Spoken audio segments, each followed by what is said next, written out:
think I've proven that, over the years, day in and day out, regardless of what's going on that's surrounding this team.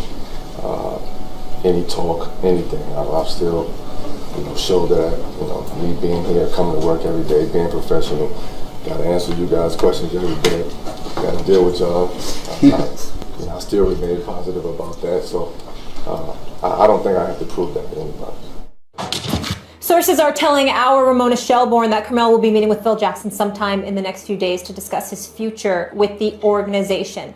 Stephen A., is it time for Carmelo Anthony to leave the Knicks? It's been time. It's something that I've said to Carmelo on repeated occasions. A matter of fact, we've gotten in repeated discussions about it over the last couple of years or so since Phil Jackson arrived.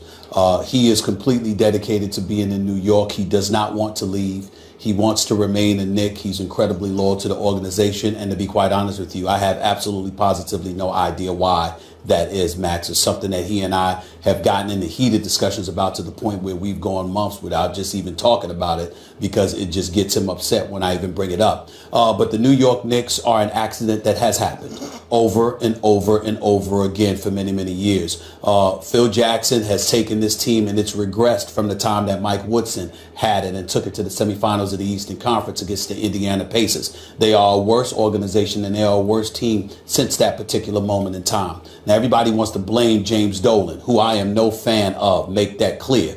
But he does cut the check. He does pay his players. And at the end of the day, you would think that from an organizational standpoint, they would figure out something.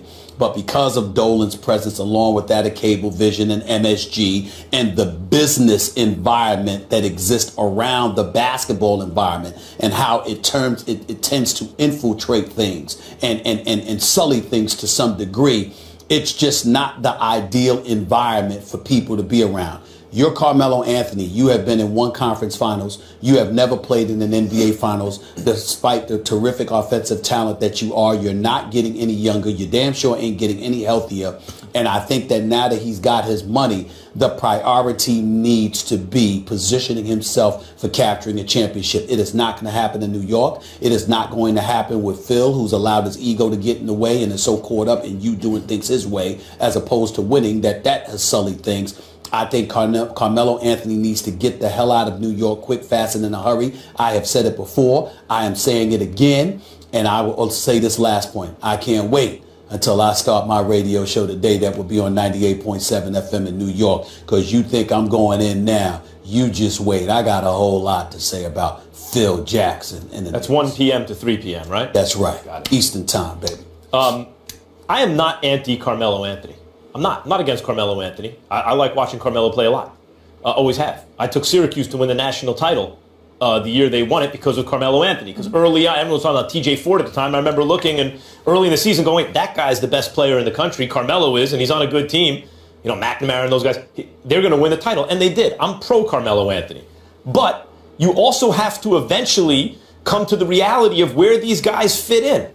Carmelo has always been an overrated player. That's not to say he's not a great player. You can be great and overrated. The reason he's been overrated is because he's been at best a mediocre defender and usually worse. And because the league changed during his career from an iso ball, hero ball league, or more of that kind of a league, to a more wide open spread offense, for what it, for lack of a better term, 3-point shooting league. And Carmelo, it's his style of play. When he wasn't playing at his best, was a bit of a ball stopper. When he was commanding so much attention, he could find open shooters and he could be valuable that way. But at any rate, was never in LeBron James' class, obviously. Was also never as good as Kevin Durant is right now. It's not particularly hard to tell that. And many other players who are considered that uppermost elite level players, the way Westbrook and Harden are playing now. Carmelo never played on that level, etc. There are plenty of players like that. Carmelo is a half step below them. So then the question is, how good can he be? Can he be the best player on a championship team? The answer is no, clearly.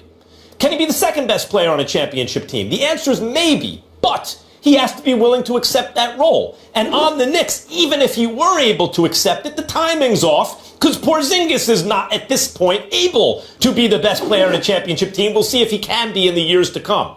So when Carmelo signed that extension, it's like, that's odd. this does not seem to fit very well. Once they drafted Porzingis and found they had something special there, at that moment they needed to move Carmelo for young players, draft picks, etc., to build around Porzingis. The timing does not work for Carmelo. Simply put, he's not good enough to be the best player on a championship team. The timing's wrong for him to be second on this team, even if that could work. I am not against Carmelo Anthony. I wish him luck, but he should have been traded a couple of years ago when he had even more trade value. And if he's still on the roster after the trade deadline, that's a miserable failure by the New York Knicks. Well, see, I think that here, my issue with you is, and I shouldn't say that, but my issue with what you're saying is this. It's like I'm looking at Melo and he needs to go. I think there's a bigger problem. I got a bigger problem with the fact that Melo doesn't want to go. See what? If you want to, do you think he truly believes that, or he has to say that publicly? What? That he doesn't want to go. Oh my goodness, Molly, he argued with me about it all the time. We can't even talk about it. The So man it's wants real. to be in New York. He, his wife, his kid, he live in LA in the off season. That's partly what people love about him. He has that kind of He wants to be there. Yeah. And what I'm saying is, my biggest issue with him is that he wants to be there. Look, he wanted the no trade clause. Phil Jackson and the Knicks didn't want to give it to him, but they had to give it to him in order to keep him. Fair enough. Phil Jackson, I think, wants him gone. I think he wants to trade Carmelo Anthony. I'm not even knocking him for that.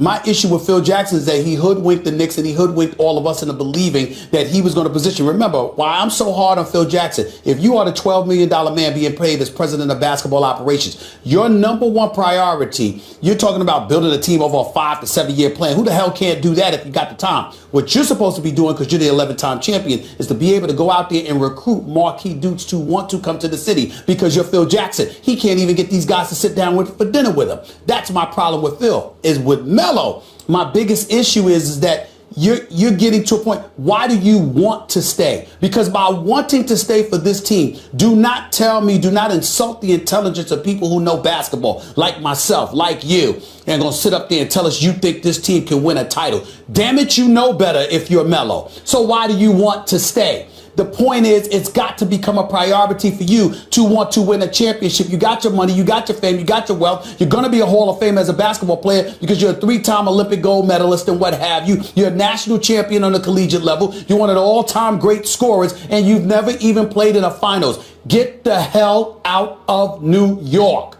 and go someplace, whether it's with LeBron, whether it's with CP3 or somebody else, and get yourself in position to win a chip. Glad you brought up Because it ain't gonna happen in New CP3 York. because that leads very nicely into what we're about to talk about. Yes, it does. You'll also be on the radio there, 7:10 a.m. Looking forward to that. Absolutely. All right, the Clippers took care of business last night, beating the Thunder 120-98, but wasn't all great for Chris Paul, who left the game in the second quarter after jamming his left hand on Russell Westbrook's right leg. During the game, Charles Barkley questioned the size of the Clippers' championship window.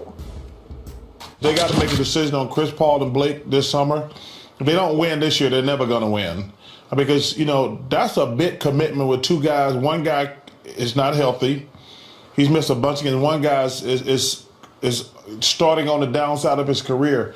Do you lock those guys up for the next X amount of years is going to be the big question. I don't do that myself because I'm not paying guys. If they don't win it, you don't sign them back. I do not. I may sign one of them back. Which one? Okay, give us which one. I would sign Blake because he's younger. Max? Yeah. Has the Clippers window closed?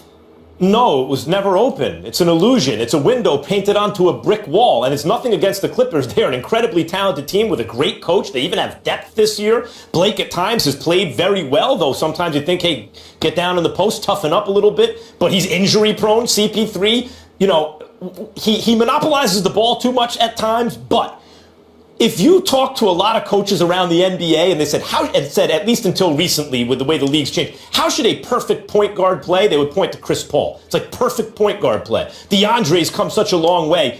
Not to sound condescending or patronizing, but having done radio in LA and watched him develop, you feel proud of him as far as he's come on defense. And even when he has to be the primary offensive option, the way he cleans up around the glass.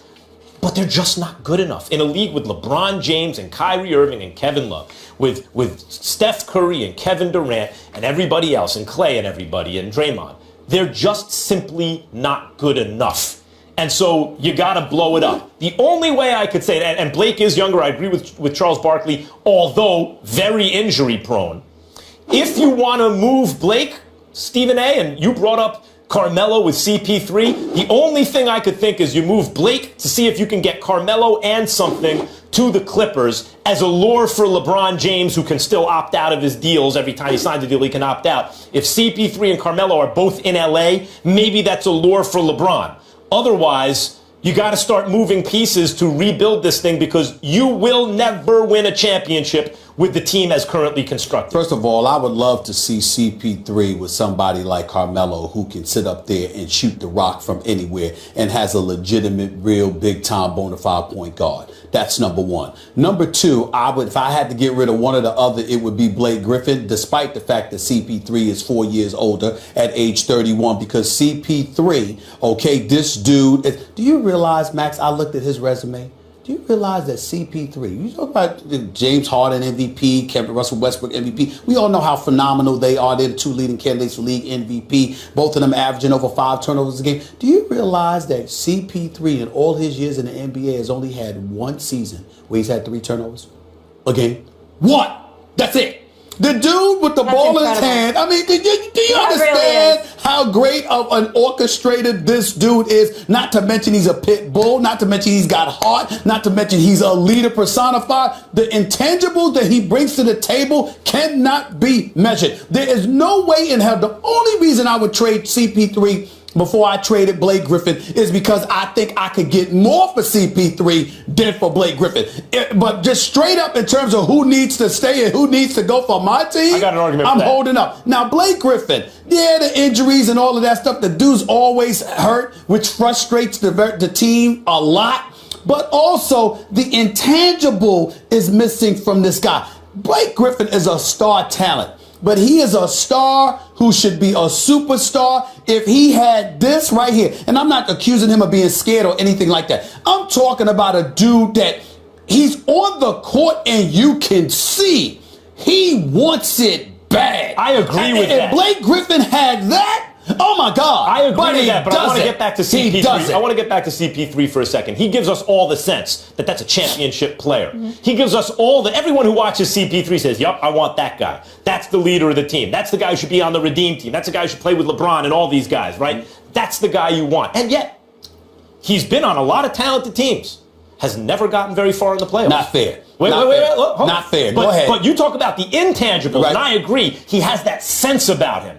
But the tangibles, in spite of playing on these talented teams, they don't tend to advance. Let's be clear. Let's be clear. CP3, everybody has their game. CP3 is not 6'3" and lanky. He's a miniature pit bull. Sure. He's 6 feet, stocky, not scared of anything, can put up buckets, but his primary issue, his primary intent is to distribute the basketball, run the show, be an orchestrator. You have to have the requisite parts around him. And what I'm saying to you is that a Steph Curry who can explode, a Russell Westbrook who can explode. I get you. He hasn't had enough to get to a conference finals one time. Let me tell you this much. When they lost to Houston, when they got blown out, outscored like 49-9 in that game 6, I understand that. But what I'm saying to you is this. Did you find yourself asking for Chris Paul to stop the bleeding or Blake Griffin? Chris Paul. I'm Blake Griffin. See, that's what I'm saying. You 6'10" and a scorer and you know you a skywalker and suddenly you're grounded like the engine went out. But what I'm saying is Chris Paul gives you the right feeling. But maybe, because you've heard the same thing as everyone, like in terms of the locker room stuff, there's the younger guys, which includes Blake and DeAndre, and there's Chris Paul. Would you say they're in the same camp or different camps? Listen, I get where you're coming from. What I'm saying to you is that you are a point guard. What your skill set is, it is. If the requisite parts are not around you, they're not around you. But especially when they're around you, you're supposed to step up. Blake Griffin has got to step up in that situation. You want to Frankenstein Chris Paul's heart into Blake Griffin? Fine, but you can't. We got to move on. We will discuss Houston, though, with our next guest. Coming up after the break, he needs no introduction. Matthew McConaughey will join the show. Stephen A. will grill him on what happened to his Redskins. We'll get on his other squads as well. Stay tuned.